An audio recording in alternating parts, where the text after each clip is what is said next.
Kabupaten Garut, Jawa Barat, Desa Cisurupan bernaung di kaki gunung Papandayan. Pagi hari sisa kabut merunduk di atas kebun sayur. Aliran kecil meniti parit lalu menyatu ke sungai Cimanuk. Di rumah papan dekat pematang Ibu Sari hidup bersama 3 anaknya, Nisa 12, Raffi 7 dan Lila 5. Suaminya telah berpulang karena kecelakaan perahu saat musim air besar di Cimanuk. Sejak itu Sari memikul semua menggendong sayur ke pasar Guntur, sesekali memetik daun teh di kebun orang, malam menanak nasi di kampus singkong agar cukup untuk 4 piring.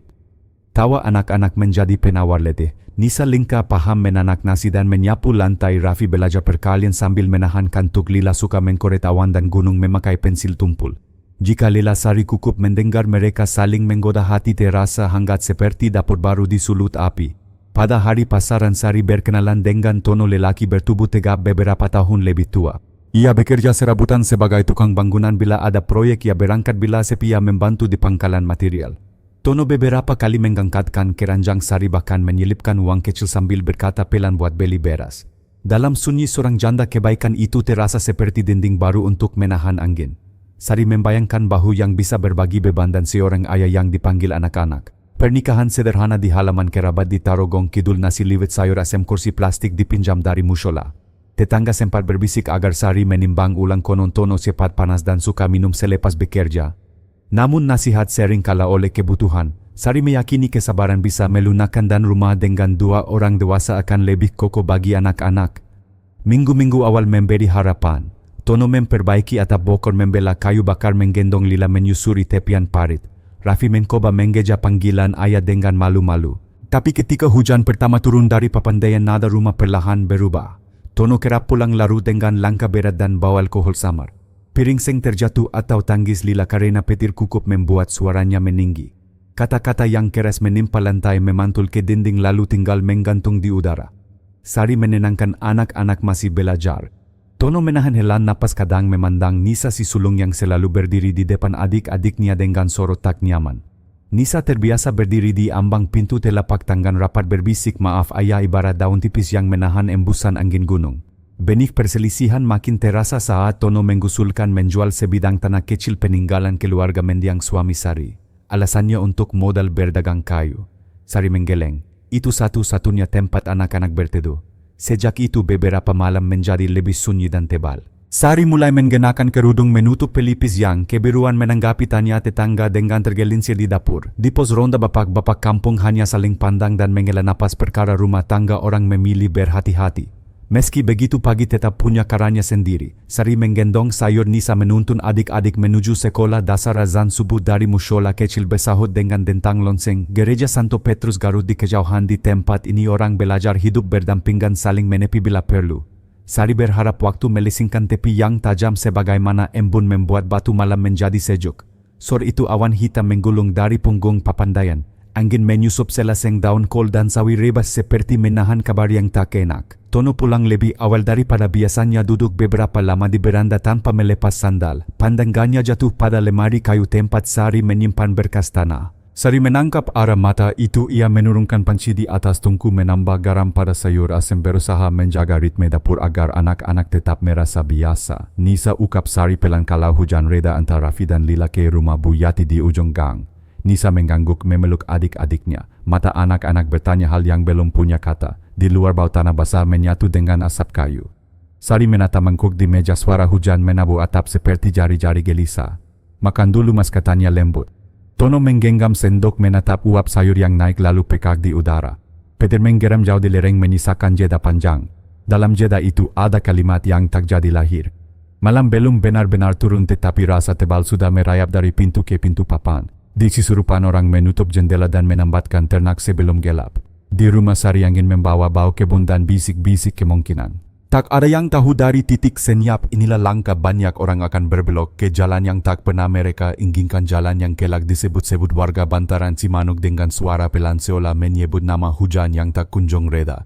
Hujan turun deras semalaman di Cisurupan. Atap seng rumah-rumah bergetar diterpa angin, air melungkur deras di parit-parit kecil. Di rumah kayu milik Sari suasana tegang semakin terasa. Nisa menggenggam tangan 2 adiknya, mendekap mereka agar tak ketakutan mendengar suara hujan bercampur dengan nada berat ayah tiri mereka. Tono duduk di ruang depan, pandangan tak lepas dari lemari kayu tua. Ia berulang kali menyebut soal tanah warisan. Kalau dijual kita bisa punya modal. Aku tahu orang di pasar kayu. Untungnya besar katanya. Suaranya rendah namun menggandung tekanan. Sari menunduk, suaranya nyaris tenggelam oleh hujan. Mas itu satu-satunya peninggalan almarhum untuk anak-anak. Tolong jangan. Ketegangan seketika menebal. Tono menghela napas panjang lalu berdiri dan melangkah ke serambi. Dari luar suara gemerisik hujan terdengar jelas, sesekali disertai petir di kejauhan. Sari mencoba menenangkan diri kembali, menyiapkan teh hangat di dapur berharap suasana reda. Ia tahu sekali Tono terpancing amarah, kata-katanya bisa melukai meski tanpa tangan terangkat. Anak-anak memandang ibunya dengan cemas. Bukalau ayah marah lagi kita ke rumah Bu Yati, ia tanya Nisa dengan suara kecil. Sari mengangguk membelai kepala putunya. Iya nak, tapi tenang dulu. Kita berdoa semoga semua baik-baik saja. Kata-kata itu lebih terdengar seperti doa untuk dirinya sendiri. Di kampung Kabah tentang rumah tangga Sari mulai berembus. Beberapa tetangga pernah mendengar suara cekok yang menembus dinding bambu. Namun budaya di kampung membuat orang enggan ikut campur. Itu urusan rumah tangga, kata Pak Darto di pos ronda. Meski begitu, wajah-wajah prihatin kerap terlihat setiap kali Sari lewat dengan kerudung menutup dahi yang lebam. Malam itu suara hujan mereda sejenak menyisakan rintik halus. Sari duduk di dekat tungku menatap bara yang meredup. Ia teringat masa awal pernikahannya dulu, senyum anak-anak ketika memanggil ayah, harapan bahwa rumah ini akan lebih kokoh. Tapi kini bayangan ketakutan lebih sering hadir daripada tawa. Tono masuk kembali, langkahnya berat. Besok aku pergi ke pasar. Aku akan cari pembeli, katanya singkat. Sari menoleh, matanya berkakak-kakak. Jangan mas, pikirkan anak-anak. Tono hanya menggerakkan tangan seakan menolak mendengar. Malam menutup percakapan itu dalam hening yang panjang. Di luar sana langit Cisurupan masih digelayuti awan kelabu. Angin Papandayan bertiup dingin membawa firasat yang sulit dijelaskan. Bagi keluarga kecil di tepi sungai Cimanuk ini, badai yang sesungguhnya belumlah datang. Mereka hanya bisa menanti dengan doa yang menggantung di langit mendung desa. Pagi berikutnya hujan sudah reda. Sungai Cimanuk mengalir deras membawa ranting dan daun kering dari hulu. Kabut masih menempel di punggung Papandayan menyelimuti kebun sayur. Desa Cisurupan tampak biasa. Anak-anak berangkat ke sekolah dengan seragam putih biru. Pedagang menata sayuran di pasar guntur. Namun di rumah Sari ada keheningan yang berat. Nisa bangun lebih pagi membantu ibunya menyiapkan sarapan sederhana, nasi liwet sisa semalam dan sedikit ikan asin. Raffi dan Lila masih menggantuk, tapi mereka paham sesuatu berubah. Setiap kali mendengar langkah kaki Tono, tubuh kecil mereka menegang. Bukalau ayah marah kita sembunyi di belakang dapur, ya bisik Raffi. Sari mengangguk meski hatinya perih mendengar anak sekecil itu sudah tahu rasa takut. Di luar beberapa tetangga berkumpul di warung kopi Bu Yati. Obrolan pagi selalu ringan, harga cabai naik, hasil panen kentang berkurang. Namun topik tentang rumah Sari muncul juga. Aku sering dengar suara ribut malam-malam, kata Pak Darto pelan. Bu Yati menimpali, kasihan anak-anak itu masih kecil, harus dengar bentakan. Mereka saling berpandangan tapi tak ada yang berani bicara lebih keras. Di desa masalah rumah tangga dianggap tembok tinggi yang sulit ditembus. Sementara itu Tono benar-benar pergi ke pasar kayu di Tarogong Kidul. Ia kembali sore hari dengan wajah masam. Belum ada pembeli yang kokoh, katanya singkat. Sari menarik napas lega walau tahu ini hanya penundaan. Tono duduk di kursi bambu menyalakan rokok kretek, matanya menatap kosong ke arah halaman. Bau tembakau bercampur dengan aroma tanah basah. Malamnya Nisa mencoba menghibur adik-adiknya. Ia bercerita tentang dongeng gunung, katanya Gunung Papandayan adalah gunung yang masih menyimpan suara raksasa di dalamnya, tapi ia menambahkan kalimat penutup yang berbeda, kalau kita berdoa gunung itu akan melindungi kita. Raffi dan Lila memeluk kakaknya, merasa sedikit tenang. Di sudut rumah Sari mendengar cerita itu. Air matanya jatuh bukan hanya karena rasa iba, tetapi juga karena rasa bersalah. Anak-anak yang seharusnya terlindungi justru belajar menenangkan diri mereka sendiri. Ia berdoa dalam hati memohon agar badai benar-benar berhenti. Namun langit di atas Cisurupan seakan menyimpan jawaban lain. Angin malam membawa dingin yang menusuk, suara aliran sungai terdengar lebih keras dari biasanya, seolah menyampaikan pesan samar. Warga kampung menutup pintu rumah, lebih cepat menyalakan lampu minyak, sementara di rumah Sari bayangan kecemasan masih terus menebal. Tidak ada yang tahu bisikan sungai malam itu akan menjadi pertanda gelap bagi hari-hari yang akan datang. Sore itu langit Cisurupan berwarna kelabu. Awan menggantung rendah di atas kebun kol dan angin gunung membawa aroma tanah lembab. Di pos ronda dekat musola beberapa bapak duduk melingkar sambil menyeruput kopi hitam. Obrolan yang biasanya tentang harga pupuk atau jadwal panen kini bergeser ke satu topik rumah kecil milik Sari di tepi sungai Cimanuk. Aku sering dengar anak-anaknya menangis malam-malam, ukap Pak Darto menunduk. Kayaknya Tono makin sering pulang dalam keadaan mabuk. Benar, sahut Kang Ujang penjaga kebun. Kemarin aku lewat lihat Nisa berdiri di depan pintu, wajahnya pucat. Dia seperti mau melindungi adik-adiknya. Mereka saling pandang namun tak ada yang berani mengambil tindakan. Di kampung orang perkaya urusan rumah tangga tidak pantas dicampuri. Namun rasa prihatin tampak jelas di mata mereka. Kasihan Sari. Hidup sudah susah, sekarang ditambah beban begini, gumam Bu Yati yang kebetulan datang membawa gorengan. Sementara itu di rumah kayu sederhana, Sari berusaha bersikap normal. Ia menanak nasi, menyiapkan sayur asem dan menenangkan 3 anaknya. Tapi di dalam hati ia terus dihantui ketakutan. Tono semakin sering pulang dengan mata merah dan suara berat. Setiap kali menyinggung soal tanah warisan, suasana rumah mendadak beku. Nisa mulai mengambil peran lebih besar. Ia yang menidurkan Lila, ia pula yang menghibur Raffi ketika ketakutan. Tenang, kita masih punya ibu, bisiknya sambil memeluk. Namun beban itu terlalu berat untuk anak berusia 12 tahun. Matanya yang seharusnya bersinar polos kini menyimpan kegelisahan orang dewasa. Di kampung kabar terus menyebar lewat bisik-bisik. Ada yang berkata kalau begini terus bisa jadi musibah besar. Ada pula yang menyarankan Sari pergi saja ke rumah keluarganya di luar desa. Namun orang tahu Sari tidak punya banyak pilihan. Tanah itulah satu-satunya tempat anak-anak berteduh. Malam semakin larut. Angin dari Papandayan berhembus kencang membuat dedaunan pisang di halaman berderak. Di dalam rumah Sari duduk di samping tungku yang pada menatap bara yang tinggal labu. Ia berdoa dalam diam semoga badai dalam keluarganya segera reda, semoga anak-anak bisa tumbuh tanpa rasa takut. Tapi seperti arus sungai Cimanuk yang deras dan tak pernah berhenti, konflik di rumah itu terus bergulir. Dan kampung kecil Cisurupan meski tampak tenang dari luar mulai merasakan firasat buruk yang sulit dijelaskan. Malam itu hujan deras kembali turun di Cisurupan. Sungai Cimanuk berderu lebih kencang dari biasanya, menimbulkan gema yang terdengar sampai ke rumah-rumah kampung. Di rumah kecil Sari suasana tegang semakin pekat. Anak-anak sudah berbaring tapi mata mereka belum tertutup. Raffi terus menggenggam tangan kakaknya sementara Lila berbisik, "Kak, aku takut." Nisa hanya bisa memeluk adiknya lebih erat, berusaha menenangkan meski hatinya sendiri bergetar. Di ruang depan Tono mondar-mandir. Matanya merah, wajahnya tegang. Di tangannya ada botol arak lokal yang baru setengah kosong. Bau alkohol memenuhi ruangan. Sari, suaranya berat, "Aku butuh sertifikat tanah itu sekarang. Jangan bikin aku hilang sabar." Sari berdiri kaku di dekat tungku, mencoba menjaga nada suaranya tetap tenang. "Mas, tolong pahami. Tanah itu satu-satunya warisan untuk anak-anak. Kalau dijual kita tinggal di mana?" Ia menunduk menahan air mata. Namun Tono tidak mau mendengar. Suaranya meninggi menutup suara hujan yang menggetuk atap seng. "Kamu tidak percaya padaku? Kamu pikir aku tidak bisa jadi kepala keluarga?" Tatapannya tajam, penuh amarah yang ditahan. Nisa mendengar percakapan itu dari balik pintu kamar. Ia tahu ibunya sedang dalam bahaya. Dengan keberanian seorang anak sulung ia keluar perlahan. "Ayah, jangan marah sama ibu. Kalau ayah butuh aku bisa bantu ke pasar besok." Suaranya kecil namun kukup untuk membuat Tono menoleh. Wajah Tono berubah. Bukannya luluh, ia malah semakin tersulut. "Diam kau," hardiknya. "Jangan ikut campur." Suaranya menggema ke seluruh rumah membuat Raffi dan Lila menangis ketakutan. Sari buru-buru memeluk anak-anaknya mencoba meredakan. "Sudah Mas. Mereka masih kecil." Tapi Tono masih berdiri dengan napas terengah seperti api yang belum padam. Di luar rumah beberapa tetangga sebenarnya mendengar keributan itu. Hujan memang deras tapi suara bentakan Tono menembus dinding bambu dan atap seng. Pak Darto yang sedang ronda menggernyit, "Lagi-lagi mereka ribut.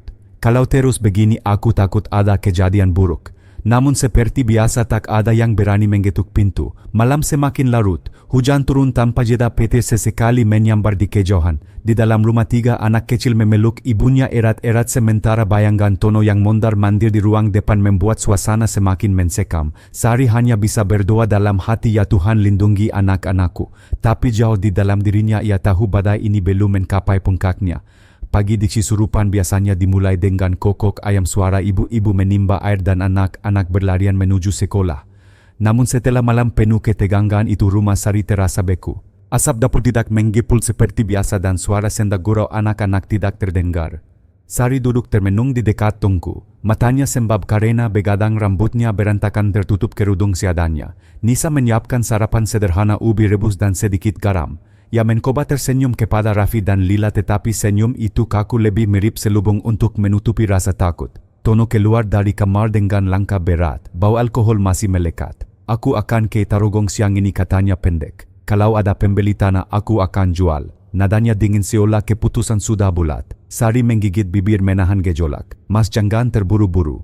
Anak-anak butuh tempat tinggal." Aku janji akan kari-kara menambah penghasilan. Suaranya lirih nyaris seperti bisikan. Tono melirik dengan tatapan tajam. Kau selalu menolak. Kau pikir aku ini siapa? Aku kepala rumah ini. Kalau kau tidak menyerahkan sertifikat, jangan salahkan aku nanti. Ungkapan itu membuat udara pagi yang dingin terasa makin menusuk. Anak-anak menunduk tidak berani bersuara. Nisa menggusap punggung Raffi yang mulai terisak. Lila memeluk boneka kain lusuh, matanya membesar penuh kemas. Di luar rumah warga kampung sudah mulai curiga. Bu Yati melihat Sari lewat menuju sumur dengan wajah pucat. Ia berbisik pada tetangga, sepertinya Sari tidak baik-baik saja. Kita harus berbuat sesuatu. Namun Pak Darto hanya menggeleng. Kalau ikut campur bisa berbahaya. Tono orangnya keras. Mereka akhirnya hanya bisa mengawasi dari jauh tanpa tindakan nyata. Siang hari hujan kembali turun rintik-rintik. Tono berangkat dengan sepeda motor tuannya meninggalkan rumah dalam hening. Begitu suara mesin menjauh, Sari segera memeluk ketiga anaknya. Kalian kuat ya, jangan takut. Ia berusaha menanamkan keberanian meski dalam dirinya sendiri hanya ada gemetar. Nisa menatap ibunya. Bu, kalau ayah jual tanah kita akan tinggal di mana? Pertanyaan polos itu menohok hati Sari. Ia tidak sanggup menjawab, hanya menatap keluar jendela ke arah gunung Papandayan yang puncaknya tertutup kabut tebal. Hari itu terasa panjang. Setiap dentang jam di dinding rumah seperti palu menghantam dada Sari.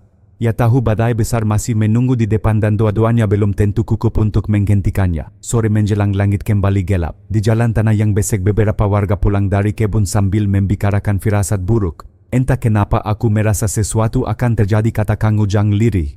Mereka tidak tahu di rumah kayu dekat sungai itu bayangan gelap memang sudah mulai mengintai. Malam turun cepat di Cisurupan. Kabut dari lereng Papandayan merayap ke halaman rumah, sementara suara sungai Cimanuk terdengar lebih berat dari biasanya.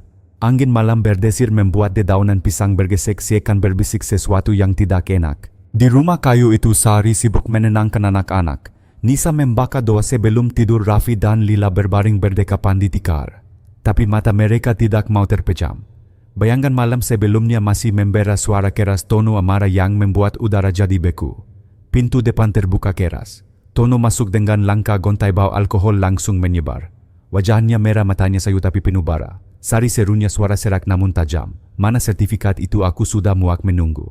Sari berdiri kaku di dekat meja bambu.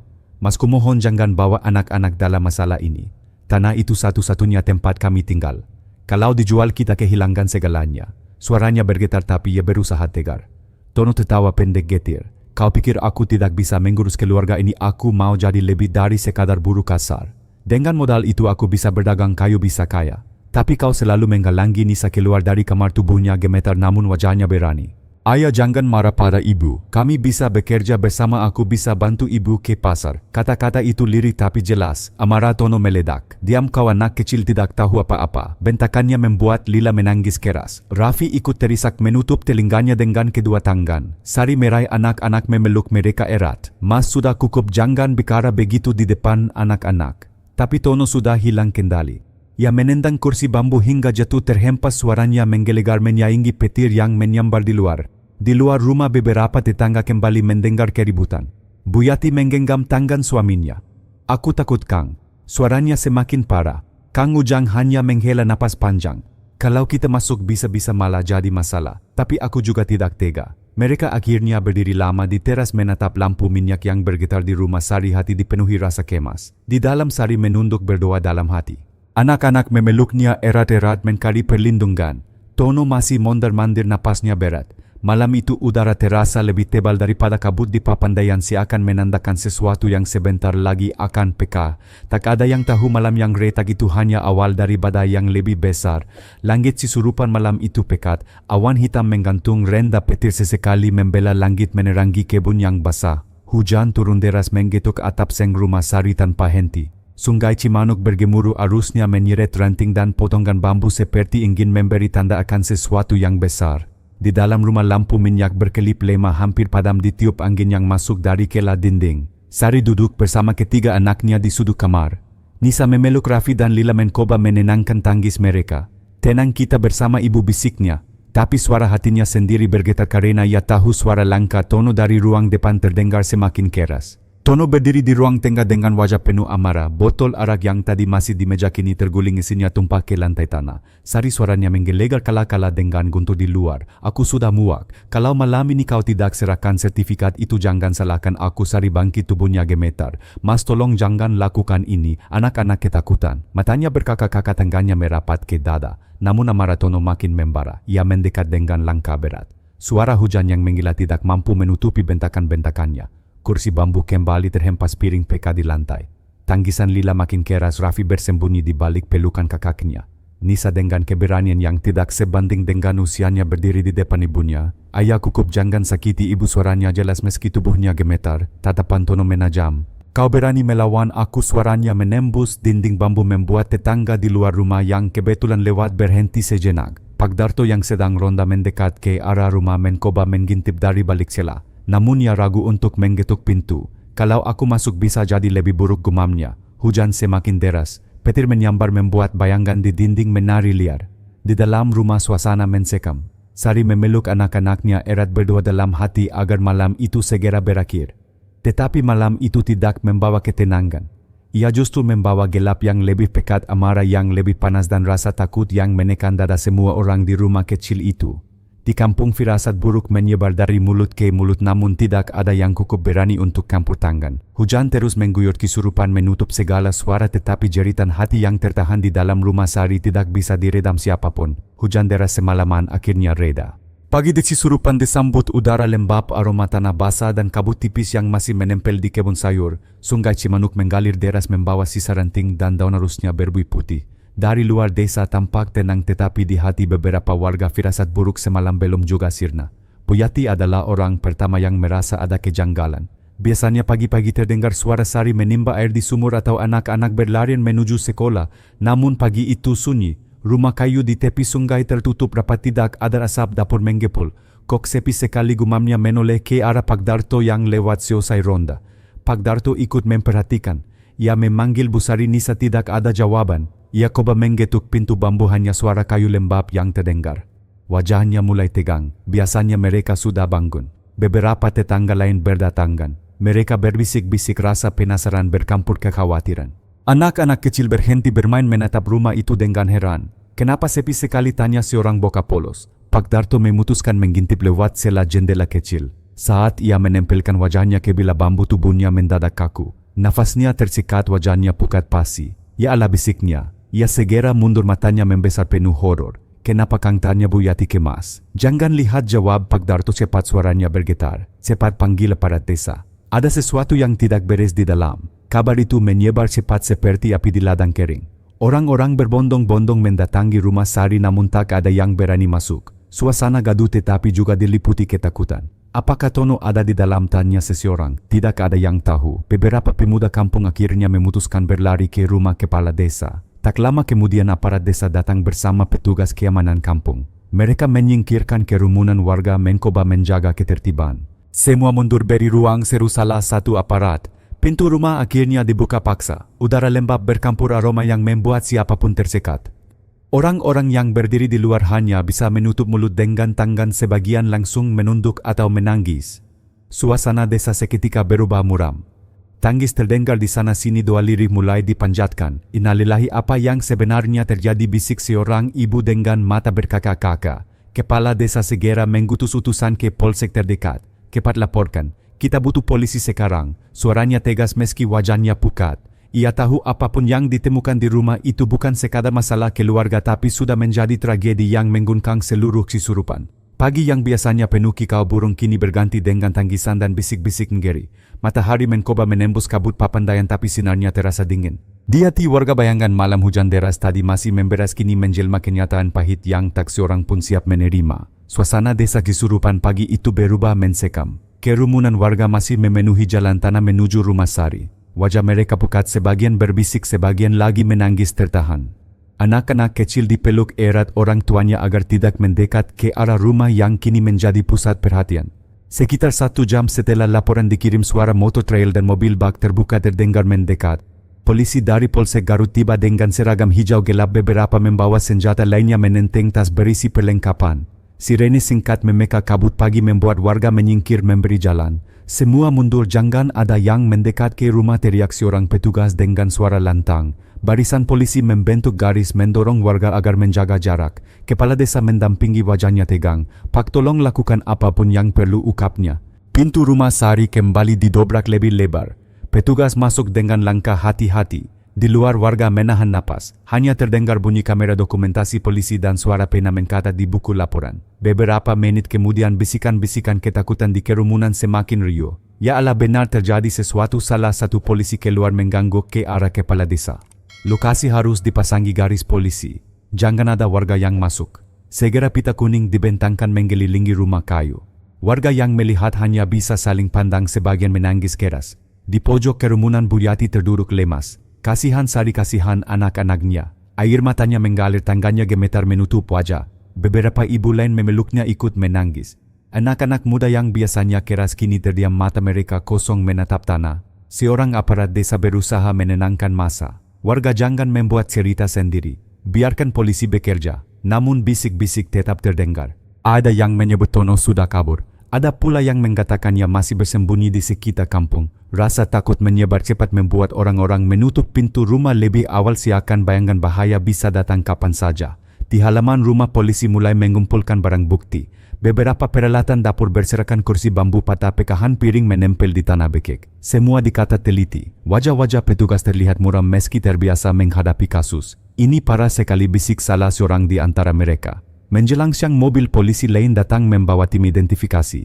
Kamera besar, sarung tangan karet dan kantong bukti plastik dikeluarkan. Warga semakin berdesakan tapi tetap dijaga ketat. Kepala desa berdiri tegak di sisi garis polisi, matanya berkaca-kaca. Ia tahu hari itu akan tercatat sebagai salah satu hari paling kelam dalam sejarah kecil kesurupan. Di atas langit, matahari akhirnya mengkul menembus kabut Papandayan.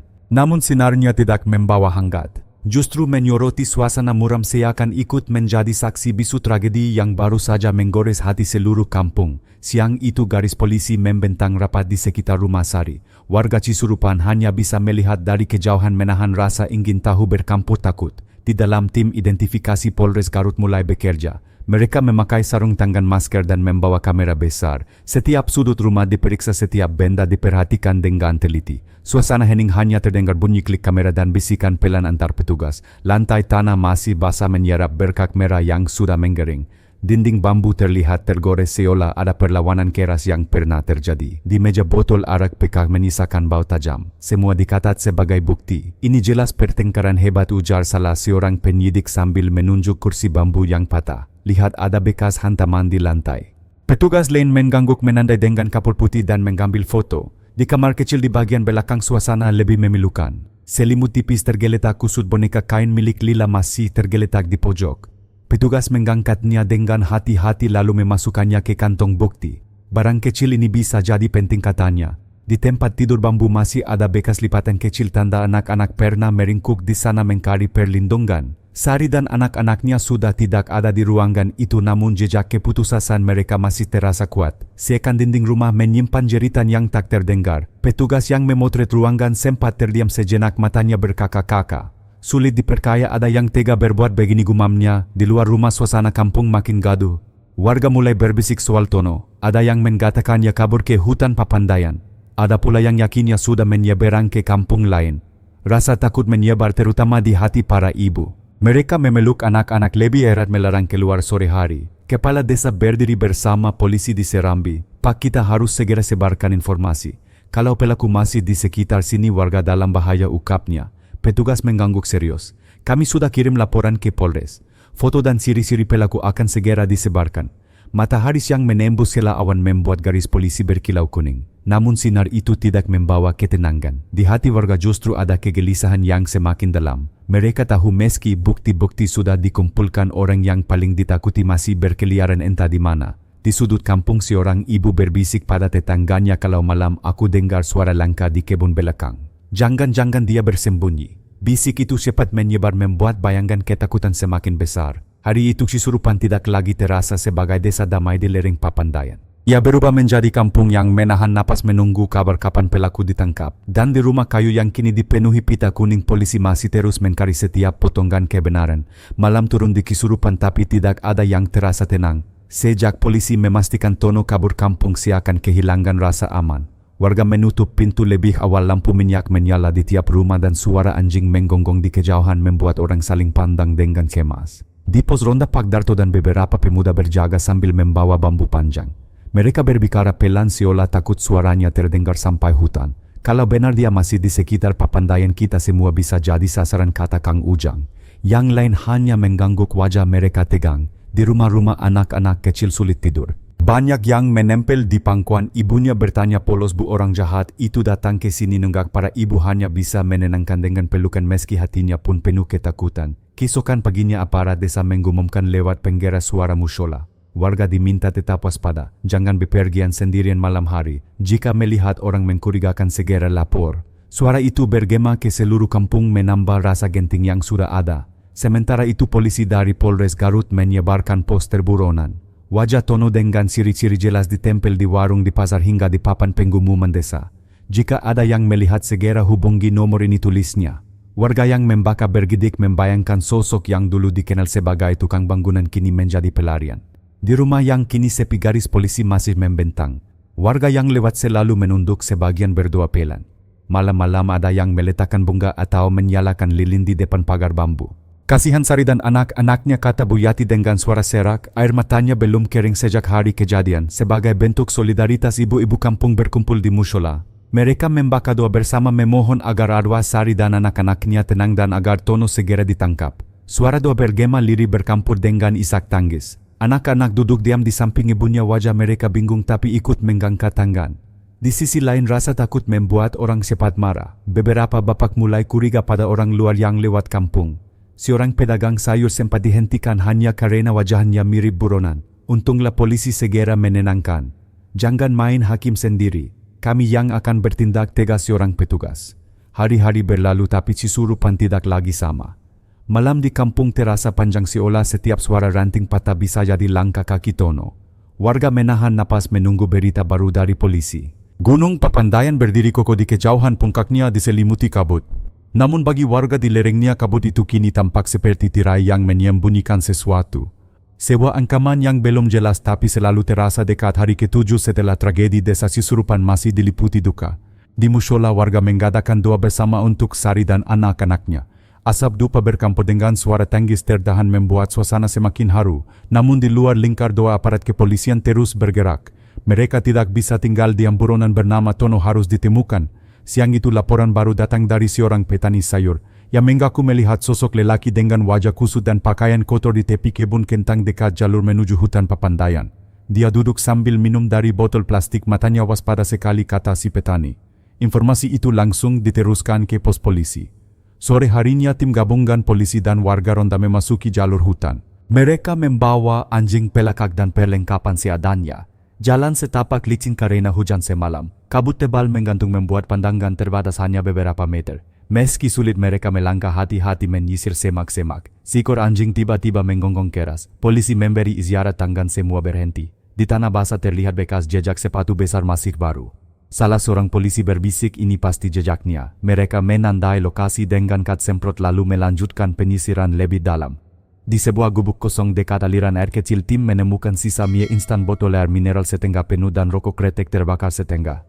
Semua masih hangat, tanda ada orang baru saja di sana. Dia belum jauh, ujar komandan tim dengan wajah serius. Sementara itu di kampung warga menunggu dengan cemas. Anak-anak dilarang keluar rumah, para ibu menyalakan lampu lebih awal. Bu Yati duduk di teras memandang arah hutan. Semoga polisi berhasil menangkapnya sebelum ada korban lagi, katanya lirih. Malam menjelang, tim gabungan terus berjaga di hutan. Mereka membagi diri dalam kelompok kecil menyusuri jalur yang mengarah ke perbatasan desa. Kabut semakin tebal, suara serangga bercampur dengan desir angin membuat suasana menegangkan. Salah seorang petugas berkata dia pasti merasa terpojok. Buronan seperti ini bisa nekat. Semua anggota mengangguk, menyalakan senter mata mereka awas pada setiap bayangan. Di kejauhan terdengar suara ranting patah. Semua menoleh, serentak senjata diarahkan. Hanya gelap dan kabut yang menjawab. Komandan memberi tanda untuk tidak gegabah. Mereka tahu sekali salah langkah Tono bisa lolos lagi. Di kampung doa-doa terus dipanjatkan. Orang tua mengajarkan anak-anak membaca ayat pelindung sebelum tidur. Malam itu Cisurupan seperti menahan napas bersama. Semua menunggu satu kabar buronan tertangkap. Namun di balik pepohonan lebat papandayan sosok lelaki dengan pakaian kompang-kamping bergerak cepat berusaha menghindari Cahaya Center. Nafasnya terengah, matanya merah penuh ketakutan. Ia tahu lingkaran pengepungan semakin rapat. Dan bagi warga Cisurupan esok hari mungkin akan membawa jawaban apakah ketakutan mereka berakhir atau justru dimulai lagi. Pagi di hutan papandayan diselimuti kabut tebal. Embun menetes dari dedaunan dan tanah licin bekas hujan malam membuat setiap langkah berat. Tim polisi bersama anjing pelakak masih menyisir setelah semalaman memburu jejak Tono. Wajah para petugas tampak lelah tapi semangat mereka tidak padam. Mereka tahu waktu semakin sempit. Tiba-tiba salah satu anjing kembali menggonggong keras. Jejak baru terlihat, potongan kain kompang-kamping tersangkut di ranting dan bekas pijakan kaki yang dalam di tanah basah. Komandan memberi isyarat semua hati-hati. Dia ada di sekitar sini. Senjata diangkat, senter diarahkan ke sela-sela pepohonan. Beberapa menit kemudian dari balik semak terdengar suara ranting patah. Semua menoleh serentak. Dan di sana dengan wajah kusut pakaian kotor serta mata merah Tono muncul. Nafasnya terengah, tangannya memegang sebilah golok berkarat. Ia menatap liar ke sekeliling seperti binatang yang terpojok. Berhenti, letakkan senjata, kau sudah terkepung, teriak seorang polisi. Suara itu bergema di antara batang pinus. Namun Tono menggeleng suaranya serak, kalian tidak akan bisa menangkapku hidup-hidup. Ia melangkah mundur mendekati jurang kecil di belakangnya. Tangannya bergetar tetapi matanya penuh nekat. Polisi mencoba membujuk. Tono, pikirkan keluargamu, jangan tambah masalah, serahkan diri, hukum akan berjalan. Namun kata-kata itu hanya membuatnya semakin gusar. Ia berteriak, aku tidak punya apa-apa lagi, lalu menggayungkan golok ke udara. Dalam sekejap tim polisi bergerak cepat. 2 orang maju dari sisi kiri, 1 dari belakang. Tono terkejut, langkahnya goyah. Ketika ia hendak menggayungkan golok lagi, seorang petugas menendang tangannya membuat senjata itu terlempar ke tanah. Seketika 3 polisi lainnya menubruk tubuhnya menjatuhkannya ke tanah basah. Tono meronta, wajahnya penuh lumpur tapi borgol besi sudah menggunci kedua tangannya. Nafasnya berat, matanya melotot, namun kini tidak ada lagi jalan keluar. Target diamankan, seru komandan. Suara itu disambut sorak lega oleh tim. Beberapa menghela napas panjang, ada yang menepuk bahu rekannya. Bagi mereka momen itu adalah akhir dari perburuan panjang yang melelahkan. Kabar penangkapan segera dikirim lewat radio ke pos desa. Di Cisurupan penggera suara musyula mengumumkan warga harap tenang.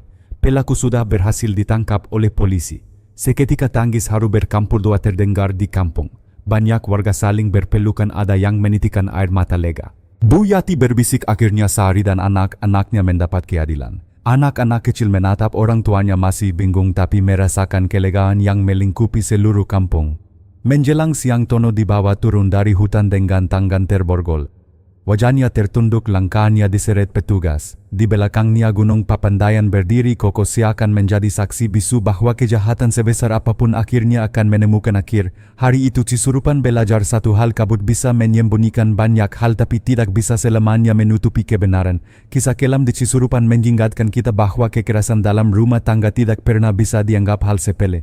Diam dan bertahan hanya membuat luka semakin dalam, baik bagi orang dewasa maupun anak-anak. Setiap orang berhak atas rasa aman di rumahnya sendiri. Dari tragedi ini kita belajar bahwa berani bersuara, meminta pertolongan dan menjaga solidaritas tetangga adalah kunci untuk mencegah musibah serupa. Jangan pernah menunda mencari bantuan ketika tanda bahaya sudah terlihat, sebab satu keputusan berani dapat menyelamatkan banyak nyawa. Jika cerita ini menyentuh hati Anda, mari kita ambil hikmah bersama, sayangi keluarga, lindungi anak-anak dan lawan segala bentuk kekerasan.